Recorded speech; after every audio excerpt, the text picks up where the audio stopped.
Hello dear students, आज हम लोग यहाँ पे टाइप्स ऑफ कल्चर्स को डिस्कस करेंगे। कल हम लोगों ने प्रीवियस लेक्चर में introduction of the plant tissue culture को डिस्कस किया था।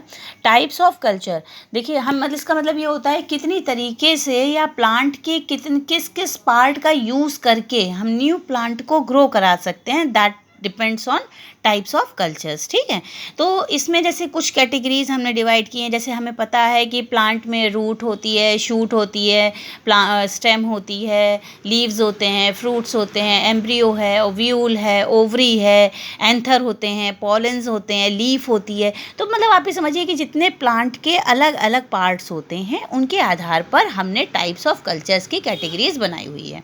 ठीक है, तो ये बिल्कुल दिमाग में रखने के लिए, आप प्लांट के अगर पार्ट्स को भी दिमाग में रख लेंगे तो आप टाइप्स ऑफ कल्चर्स के नेम वेरियस आसानी से मेंशन कर सकते हैं। सबसे पहला है वो है कैलस कल्चर, दूसरा है सेल सस्पेंशन कल्चर, फिर है meristem culture, leaf culture, pollen culture, embryo culture, anther culture, ovule culture, protoplast culture, flower culture, cotyledon culture और हेयरी रूट कल्चर। ठीक है, तो यहाँ पे देखिए सबसे पहला जो इम्पॉर्टेंट है वहाँ पे, वैसे तो हम यहाँ पे सारे टॉपिक डिस्कस नहीं करेंगे क्योंकि आपके लेवल पे सिर्फ जो मेन है उसको जानना ज़रूरी है। तो सबसे पहले हम यहाँ पे जानेंगे callus culture, cell suspension culture और मेरिस्टेम कल्चर। यहाँ पे हमने ये तीन कल्चर यहाँ पे डिस्कस किए हैं। सबसे पहला देखिए, यहाँ पे हमने सेल सस्पेंशन कल्चर को दो कल्चर में भी डिवाइड किया हुआ है, बैच कल्चर और कंटिन्यूअस सेल सस्पेंशन कल्चर। अब सबसे पहले आते हैं हम कैलस कल्चर पे। कैलस कल्चर क्या चीज़ होती है? सबसे पहले तो ये चीज़ जानना ज़रूरी है कि कैलस हम किसको कहते हैं। देखिए दो टर्म होते हैं, एक होता है सेल और दूसरा होता है कैलस। ठीक है, तो सेल क्या चीज़ होती है? सेल मतलब होता है कि सेल वो डेफिनेट पार्ट या डेफिनेट ऑर्गेनेली जिसका अपना खुद का definite shape, size, nucleus, cytoplasm ये होता है। ठीक है, तो कैलस क्या चीज़? वो होती है सेल। और कैलस क्या चीज़ होती है? मतलब सेल का वो रप्चर्ड फॉर्म जो कि सेल डिवीजन का हिस्सा इनिशियल स्टेज में बन रहा होता है, उसको हम कहते हैं कैलस। ठीक है, अब देखिए यहाँ पे कैलस कल्चर में हम क्या करते हैं। कैलस कल्चर में काम वही है कि हमको अल्टीमेटली न्यू प्लांट को जनरेट कराना है, रीजनरेट कराना है। ठीक है, सबसे पहले क्या होता है? Differentiated cell. डिफ्रेंशिएटेड सेल का मतलब होता है जैसे कोई भी सेल है तो अपने डेफिनेट फॉर्म में है, अपने एक proper shape, size, form, condition में है, दैट इज डिफ्रेंशिएटेड सेल। ठीक, तो वो पर्टिकुलर सेल जब किसी सेल डिवीजन का हिस्सा बनती है तो उसके ऊपर की जो सेल वॉल होती है वो रप्चर होना स्टार्ट होती है, मतलब कि वो धीरे धीरे अपना शेप खो रही होती है। तो उसको हम कहते हैं डी डिफ्रेंशिएशन। जब भी किसी टर्म के आगे डी जुड़ जाता है तो उसका मतलब होता है ब्रेकअप, टूट जाना। ठीक है, तो वो जब ओरिजिनल सेल अपनी सेल की ओरिजिनल फॉर्म को छोड़कर टूटने लगती है उसकी सेल वॉल, तो और वो सेल डिवीजन का हिस्सा बनती है, तो उसको हम कहते हैं, इस प्रोसेस को डी डिफ्रेंशिएशन। और इससे बनने वाली जो सेल होती है उसको हम कहते हैं डी डिफ्रेंशिएटेड सेल। ठीक, अब जब कोई भी सेल डिवीजन में जब कोई सेल पार्ट करती है, सबसे पहले उसकी आउटर वॉल जो है वो टूटती है, न्यूक्लियस है वो डिवाइड होता है। डिवाइड होने के बाद जब वो दो न्यूक्लियस में अलग अलग सेपरेट हो जाती हैं, ठीक है, जब डॉटर सेल्स बन जाती हैं, तो फिर वो वापस अपने ऊपर जो है सेल वॉल जो होती है दोबारा बनाने लगती हैं। इस प्रोसेस को कहते हैं रीडिफ्रेंशिएशन। क्या कहते हैं? रीडिफ्रेंशिएशन। और इससे बनने वाली जो सेल होती हैं उनको हम कहते हैं रीडिफ्रेंशिएटेड सेल। और या फिर हम इसको ये भी कह सकते हैं जो डॉटर सेल्स हैं उनको हम रीडिफ्रेंशिएटेड सेल्स कहते हैं। इस तरीके से जब कई सारी सेल्स बनती हैं फिर वो अल्टीमेटली जाके क्या रिजल्ट करती हैं? एक न्यू प्लांट को फॉर्म करने में हेल्प करती हैं। तो ये एक जनरल प्रोसेस हुआ कैलस कल्चर का। ठीक, अब दूसरा है हमारा cell suspension culture. Cell suspension culture मतलब क्या? हमें पता है सस्पेंशन हम किसको कहते हैं। सस्पेंशन का मतलब होता है whenever solid is dissolved in a liquid. ठीक है, तो यहाँ पे सॉलिड क्या है? सॉलिड के फॉर्म में हमारे पास सेल है। हमने कल बताया था कि जो न्यूट्रिएंट मीडिया होता है वो दो तरीके का हो सकता है, सॉलिड भी हो सकता है और लिक्विड भी हो सकता है। अगर हम सॉलिडिफाइंग एजेंट न्यूट्रिएंट मीडिया में डालेंगे तो सॉलिड होगा, नहीं डालेंगे सॉलिडिफाइंग एजेंट तो वो लिक्विड होगा।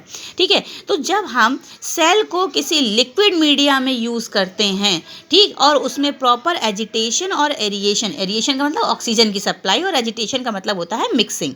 ठीक है, जब हम किसी सेल को लिक्विड मीडिया में रख के प्रॉपर एजिटेशन और उसकी हम प्रॉपर ऑक्सीजन की सप्लाई करते हैं और फिर हम कोई ग्रोथ कराते हैं, तो इस प्रोसेस को हम पूरा बोलते हैं सेल सस्पेंशन कल्चर।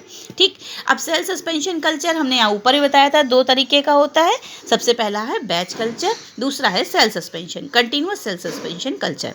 पहला है बैच कल्चर। बैच कल्चर देखिए, बैच मतलब क्या होता है, जब कई सारे लोगों को हम एक साथ एक सेम मटेरियल या सेम इन्वायरमेंट में रख के उनका आउटकम एक साथ देखते हैं और कंपेयर करते हैं, दैट इज़ बैच। ठीक है, तो यहाँ पे क्या है, जैसे मान लीजिए हमने एक साथ कई सारी टेस्ट ट्यूब्स ली, इनमें हमने फ्रेश लिक्विड मीडिया भर दिया है। मीडिया भरने के बाद सब में हमने सेल पैलेट भर दी है, ये देखिए सेल पैलेट बनी हुई हैं। ठीक है, यहाँ पे हमने एक प्रोपेलर लगाया हुआ है, मतलब एजिटेटर, यहाँ प्रॉपर एरिएशन है। अब हम एक सेम सेल को अलग अलग उसमें फ्रेश मीडिया में रखा।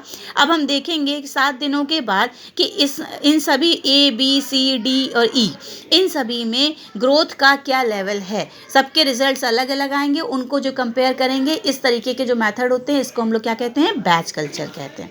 अब है हमारा कंटिन्यूअस सेल सस्पेंशन कल्चर।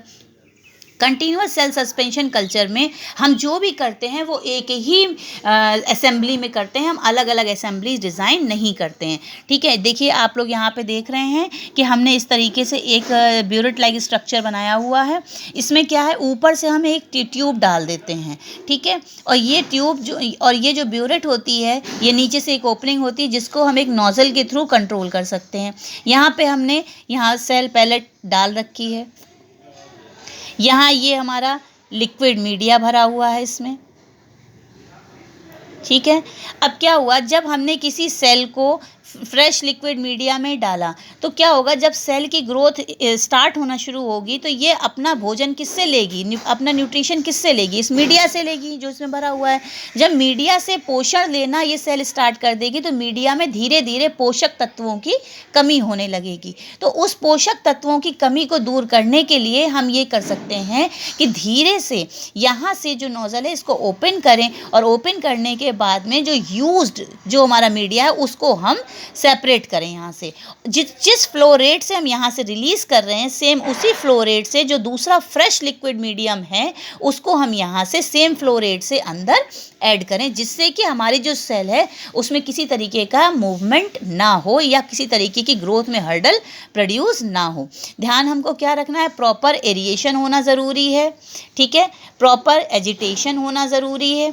इस तरीके के मेथड को हम कहते हैं कंटिन्यूअस सेल सस्पेंशन कल्चर। इसके कुछ कीवर्ड्स हैं, this is continuous process, new fresh media with same flow rate consumed और रिलीज। ठीक है, एंटर, प्रॉपर एरिएशन होना चाहिए, प्रॉपर एजिटेशन होना चाहिए। ठीक, फिर नेक्स्ट है हमारा मेरिस्टेम कल्चर। मेरिस्टेम कल्चर में क्या होता है, मेरिस्टेम क्या चीज़ होती है, मेरिस्टेम प्लांट का वो टिश्यू होता है जो कि अपने में अनडिफ्रेंशिएटेड सेल को कंसिस्ट करता है। अनडिफ्रेंशिएटेड सेल हमने आपको बताया जो कि अपने प्रॉपर सेल शेप में ना हो, और वही सेल एक सेल डिवीजन का हिस्सा बनती है, वही सेल आगे चल के मल्टीप्लाई करती है। तो अगर कोई प्लांट है, ठीक है, मान लीजिए उसमें किसी तरीके का इन्फेक्शन हो गया है, डिजीज़ हो गई है। ठीक है, अब ये देखिए हमने यहाँ पे डिजीज़ बना रखी है इसमें, तो हम क्या करेंगे, इसका कोई भी एक, अगर हम चाहते हैं कि इस प्लांट की जो प्रजाति है वो आगे चल के बची रहे, पूरी तरीके से ये स्पीशीज़ डिक्लाइन ना हो, तो हम क्या करेंगे, इसका एपिकल पार्ट का कोई भी जो डिजीज़ फ्री जो माइनर से माइनर फ्रैक्शन होता है उसको हम आइसोलेट करेंगे। यहाँ हमने इसकी टिप को डाइसेक्ट कर लिया। ठीक, ये डिजीज़ फ्री है। ठीक, कैसी है, डिजीज़ फ्री है। ठीक, अब हम इसको क्या करेंगे, स्टरलाइज करेंगे। स्टरलाइज करेंगे इथेनॉल के साथ। इथेनॉल के साथ स्टरलाइज करने के बाद में हम इसको, यहाँ पे ये टेस्ट ट्यूब है, टेस्ट ट्यूब में हमने मीडिया भर रखा है। मीडिया भरने के बाद इसमें हम इसको इनोकुलेट करेंगे। इनोकुलेट करने के बाद ऊपर से कॉटन प्लग लगा के प्रॉपर सीलिंग कर देंगे, और सीलिंग करने के बाद एसेप्टिक एरिया में इसको हम पूरी तरीके से परफॉर्म करेंगे, रखेंगे। 7 दिन के लिए रख दिया। रखने के बाद हम ये देखेंगे कि इसका जो टिप पोर्शन है उसमें कुछ ग्रोथ होना स्टार्ट हुई या नहीं हुई। अगर नहीं हो रही, इट मीन्स की फंगल ग्रोथ हो गई है, हमारा एक्सपेरिमेंट फेलियर है। अगर हो रही है, इस तरीके की कोई ग्रोथ दिखी, तो इसको फिर हम आगे फर्दर 7 दिन की स्टडी के लिए बढ़ा देंगे। जब बढ़ा देंगे तो हमारी जो ग्रोथ है वो अगर धीरे धीरे बढ़ती जाएगी, फिर हम धीरे से पॉट में ट्रांसफ़र कर सकते हैं। तो this is the brief introduction of the types of cultures. ठीक है, इसके अलावा कभी कभी 1 नंबर के क्वेश्चन में ये पूछा जा सकता है कि हेयरी रूट कल्चर क्या होता है। तो आपको ये बता दें कि हेयरी रूट कल्चर जो है ये एक एजिटोबैक्टर राइजोजीन्स नाम का बैक्टीरिया होता है।